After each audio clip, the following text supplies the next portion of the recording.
Cheese pasta எப்படி செய்யறது பார்க்கலாமா? ஒரு பவுல் எடுத்துக்கலாம். 1 லிட்டர் தண்ணி ஊற்றிக்கலாம். 4 கிலோ பாஸ்தா போட்டுக்கலாம்.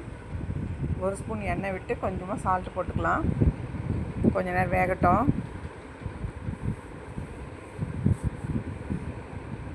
இப்போ வெந்துருச்சா பார்க்கலாம். இப்போ இந்த அளவுக்கு வெந்தால் போதும். கரெக்டான இது இறக்கிக்கலாம். தண்ணி வெடிக்கட்டிக்கலாம்.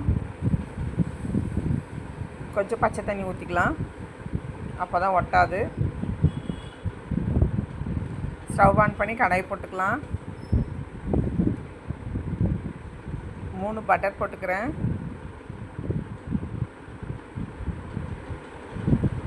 3 பீஸ் போட்டுக்கலாம்.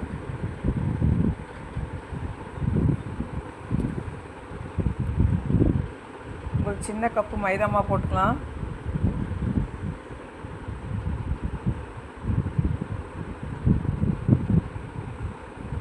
மைதா மாவு போட்டு நல்லா கலரிக்கலாம், கட்டி இல்லாமல். 1 லிட்டர் பால் காய்ச்சி ஆற வச்சுருக்கேன். இப்போ பால் எடுத்து ஊற்றிக்கலாம். பூண்டு 10 பல் பொடிசாக நறுக்கி வச்சுருக்கேன், அதையும் போட்டுக்கலாம்.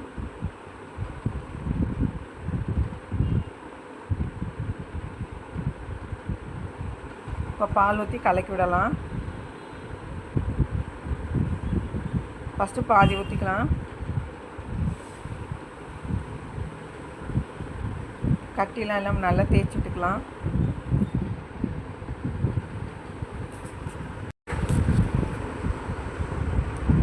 இருக்கிற பாலையும் ஊற்றிக்கலாம்.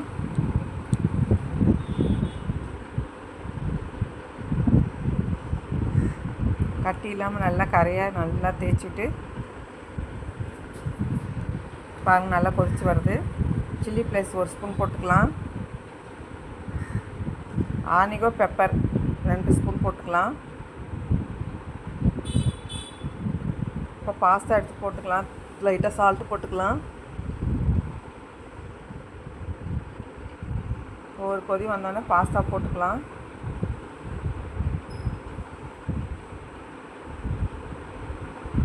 கொஞ்சம் திக்காக இருந்தால் கொஞ்சம் தண்ணி ஒன்றா ஊற்றிக்கலாம்.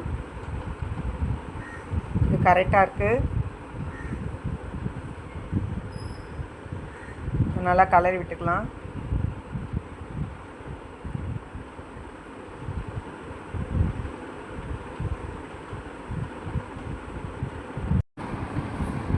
நல்லா கலரி விட்டுக்கலாம்.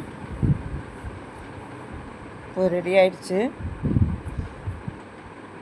ஒரு பவுலில் போட்டுக்கலாம்.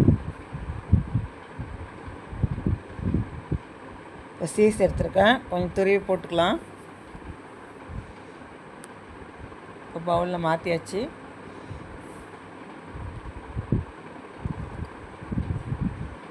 ஒரு ஸ்பூன் சில்லி ஃப்ளேக்ஸ் போட்டுக்கலாம். ஆனிகோ 1 ஸ்பூன் போட்டுக்கலாம். சீஸ் துருவி அப்படியே மேலே தூவிக்கலாம். செம்ம டேஸ்டியான சீஸ் பாஸ்தா ரெடி ஆகிடுச்சு. நீங்களே ட்ரை பண்ணி பாருங்கள். இந்த வீடியோ பிடிச்சிருந்தா லைக் பண்ணுங்கள், ஷேர் பண்ணுங்கள்.